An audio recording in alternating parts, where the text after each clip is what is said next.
Welcome to Shockaholic, where we discuss the shocking sides of cinema. Today I'm going to be talking about a short film by the name of Paralysis by Nerf Herder Studios. So this is a very short film. It really lives up to the title, actually. It's coming in just over 5 minutes. That's including the credits. And I wanted to talk about this one because I thought it was a very interesting film, especially to follow up after my last review where I talked about Host, and I did say that I wanted to support more independent filmmakers. So Nerf Herder Studios actually came to me because they were very proud of the film and they decided to ask people for reviews, and they asked me if I'd be interested in giving a review. So first of all, I want to thank them so much for thinking about me and considering me in all the huge amounts of people that you could choose from, and I was amongst them. So you have no idea how much that meant to me. I want to make it very clear though that this did not sway this review in any way, shape, or form. I am going to be critical, but I also did find it interesting enough to talk about it because, as you may be aware of here on YouTube, it's not very common to talk about short films. I don't really know why. It's really quick to watch them, but it's not necessarily so that a shorter film has less to say. You know, that we don't have as much to say about a film just because it has a very short runtime. In 5 minutes, I think that Nerf Herder Studios did quite a bit to spark a discussion and to raise awareness about a specific topic. So what is that topic? Okay, well, as usual, I'm going to try to do a spoiler-free version of this, and then we're going to go into the after hours. But the after hours is more going to be me kind of looking at some of the more technical aspects of the film, talk a little bit about the people behind it, a little discussion that I had. So it's hard to not spoil a movie that's only 5 minutes long. This movie is more of a kind of a proof of concept style film. It showcases really strong ideas, and it has a certain theme to it. And in this case, the theme would be sleep paralysis. And this is why I wanted to talk about it, because I think it's an interesting topic to bring up. Sleep paralysis, I find it kind of goes hand in hand with the horror scene quite well. It's been documented in documentaries such as The Nightmare, which is one of the scariest documentaries I've ever seen. If you haven't seen it, please check it out, but at your own discretion. It's The Nightmare. It really lives up to the title. It gave me nightmares for sure. It's such a gruesome, visceral conversation about sleep paralysis and people who suffer from it chronically. So this short film, it discusses sleep paralysis by demonstrating some of the kind of collective tropes behind it, things that people have documented themselves, hearing or seeing, experiencing, and it just kind of shows what it would look like from the outside if somebody suffered from sleep paralysis. I myself have had some bouts of sleep paralysis, so for me I found this a rather poignant and punctual film, and I think they did a great job with this. They really did a good job showing the sort of helplessness that you feel when you are stuck in bed like that. The main character is stuck in his bed, unable to move, and as he's stuck there trying to move around, I really enjoyed like the subtle movements of showing this physical fight against the sleep paralysis, but of course the failure to break out of it. While he's stuck there, all of these strange supernatural things start to occur. And normally if you were to see something like sleep paralysis used in a film, especially a horror film of course, it's used as some sort of an allegory for some other evil entity, or it's maybe just kind of mentioned. It's not really kind of shown in a way that somebody who has had sleep paralysis can really recognize. I really enjoyed the fact that they did a bit of both here. So I'm a big fan of taking something like sleep paralysis, which is definitely a psychological issue that you might have, but it also this physical problem of you being pushed down, that it's being controlled by something else. Very cool way of doing that with sleep paralysis, because they make it look like sleep paralysis, and that's because they are based off of the sorts of entities that people see. This movie goes into that as well. I'm not going to spoil all of the different things and hauntings that they actually showcase, but you know, it's only 5 minutes, so please take the time out of your busy day to go see it, because Nerf Herder Studios really deserves your support. They're doing a phenomenal job. They made this in quarantine. So like Host, this movie lives up to a certain in the middle of quarantine creative block that we're dealing with right now. This film was only made by two guys, Jonathan Schiffley and Scott Georgeson, who did all of the work. They acted in it, they directed it, they produced it. Scott Georgeson made the score that you hear in this film. So they put it together in just about 2 weeks. When they reached out to me, I made sure to ask a few questions while we were chatting, just to see what it is I needed to keep in mind when I was watching this movie. And I was very impressed to see what you could do in just a couple of weeks. And it made me very inspired. And I think that's incredibly important and why we should look at independent filmmakers a little more, because the things that they do are deeply inspiring. If you've ever said to yourself, I have an idea, but I don't have a budget. I have an idea, but nobody will listen. I have an idea, but I don't have a crew. Do it yourself. If you can get your phone, if you can get some lights, if you can get anything, just tape up some sort of a parchment paper and put it over a light if you want to make a softbox. If you want to do those things, set them up. Make sure that you can just put your idea out there, show the world, and get better and better and better. So if you have an idea, go for it. That's why this channel started. It's why I do a lot of the endeavors that I do, is I have an idea and I put them forward. And I can just say that that is the most inspiring thing that you can learn from independent filmmakers. All right, it's late night time, it's after hours. So let's talk a little bit about the details of the film. If you've hopefully gone and checked it out by now, like I said, it's only 5 minutes, so me spoiling things is going to spoil the entire film for you.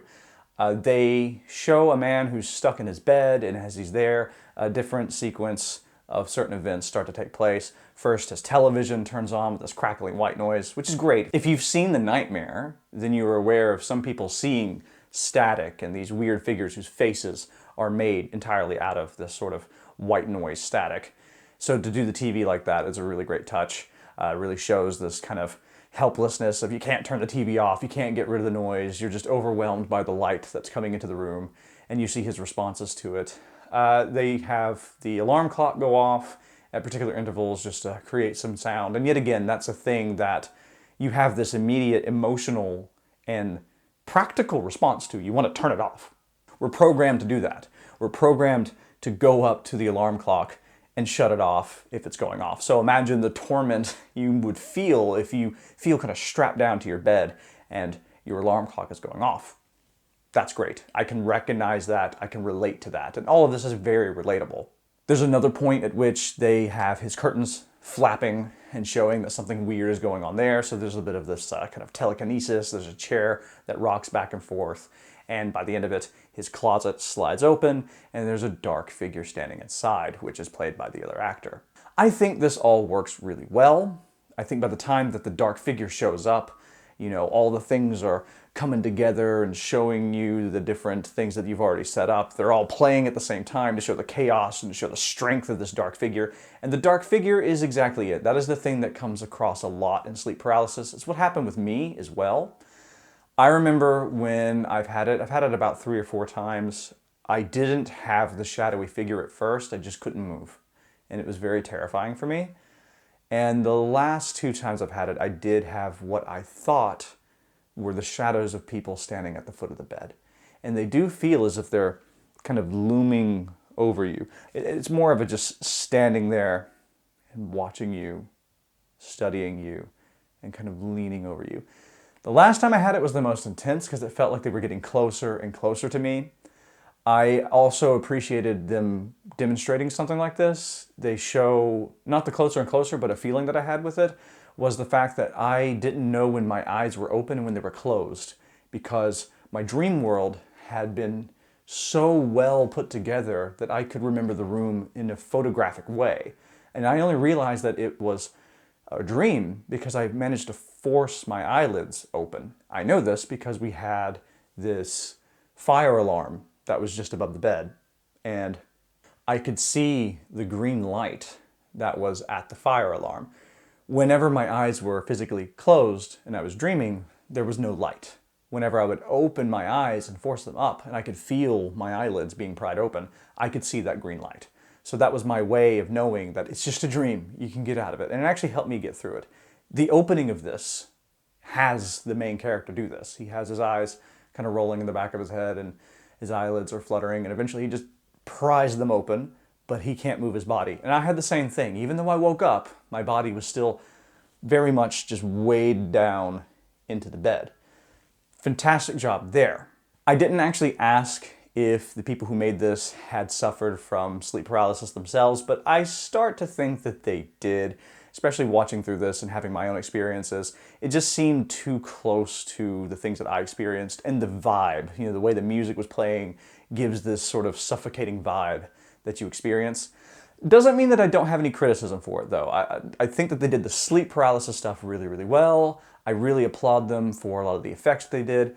Some of them are obvious, though. I mean, let's take things away just a little bit. I'm sorry if we're going to spoil some of the magic, but, you know, it's pretty obvious to me that they did a low camera angle when they were showing the chair rocking back and forth and the door opening, because it's a nice sliding door, and if you look closely, the chair is off shot, and I don't know how they did it, so my suspicion, I'm going to say this clearly, it's a speculation, but my speculation is you just have somebody who's off camera, who's kind of maybe putting their foot on the bottom of the chair and kind of giving it a bit of a shake, and then you can also easily go above the camera with your hand and then move the door, because the door doesn't swing, it was a sliding door.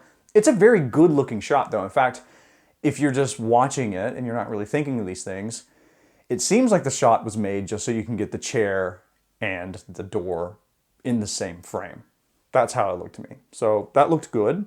My main point of criticism, I would say, is there's a bit of a continuity error in there, and I don't know if this was intentional or not. So, you know, this really could have been something like they're trying to mess with you if you are stuck in this mind state that you're not really aware of how time is moving. But they do show a clock when the alarm first goes off. They show that it's 4:10 in the morning.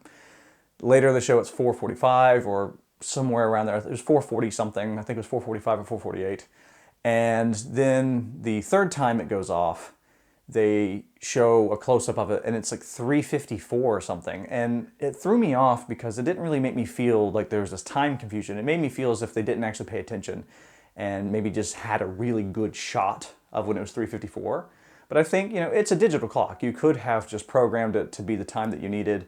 And if you take a little bit more attention to that, I think those are the little things that can make or break immersion in a film. But it didn't throw me off so much that I had any negative feelings towards the short film, otherwise I wouldn't be talking about it right now. I'm still very impressed with everything, but if I had to give a critique to the guys at Nerf Herder Studios, I would say learn from that, make sure that you check your continuity. Even if you're in a rush and trying to do something quick like this, just make sure that those little details are put together in a way that you smooth everything out. So then everything is impressive. So no matter how low budget you go, your idea is solid, and I'm just amazed at your big brain, basically. And that's kind of how I felt. I really appreciated the level of detail in the other direction, especially the place that it mattered. You know, when they first gave it to me, I see a name like Paralysis, and I think, oh no. I've had independent filmmakers come to me in the past, years ago, when I was working as a journalist for Horror Fix. I got a screener for some of the movies that were just kind of thrown out. And yeah, no, sometimes the movies that you get, you can just tell they're not going to take the subject matter very seriously. It's going to be for some cheap catch and horror or whatever. So I thought, okay, we're going to get a movie called Paralysis. They're going to romanticize some sort of illness. I was ready for it. I'm used to that on YouTube. And I felt that I got a complete opposite thing. I got a movie about sleep paralysis. I got a movie that seemed to understand the subject matter. And I got a short film that really made me feel it. So as somebody who's had it, I could feel it again. My girlfriend was watching with me. She was working on something, and she just stopped what she was doing and just watched the whole thing. Normally she'd just kind of look up every now and then, but she's watching the whole thing, and she's like, wow, nice. You know, you could see her stuck in the moment, which you should be. You're kind of watching a bit of a train wreck, but one that just doesn't move. So yeah, it's really worth you checking out. It's in the description below. Let's give them some more views on YouTube. It looks like the views aren't really kicking up on YouTube the way they should. They're really, really worth your attention. I love that they were staying creative throughout quarantine and eventually just said, okay, it's safe to go see each other. So just the two of them came together and did what they could with what they had. And that's what I support. And I found it very inspirational. I hope that you find it very inspirational. And please, you know, let them know what you feel. If you feel like doing an idea because they did something like this and you're going to do it, let them know. That's the stuff that small filmmakers and studios really want to hear, is that they have something valuable to offer. So I want to let you guys know, Nerf Herder Studios, you have value. You have something to offer. Thank you for reaching out to me. It really, like, I can't express it. It's an honor that you came to me. So thank you for that. Thank you for the wonderful film. Somebody who had experiences with sleep paralysis in the past, I really felt that you did a great job showing what we've experienced. So thank you for that. And thank you guys for watching. as ever. It's delightful to make content for you guys. I'll do it for as long as I can and whenever I have time. So thank you to Nerf Herder Studios for their work. Thank you guys. And until next time, keep shocking.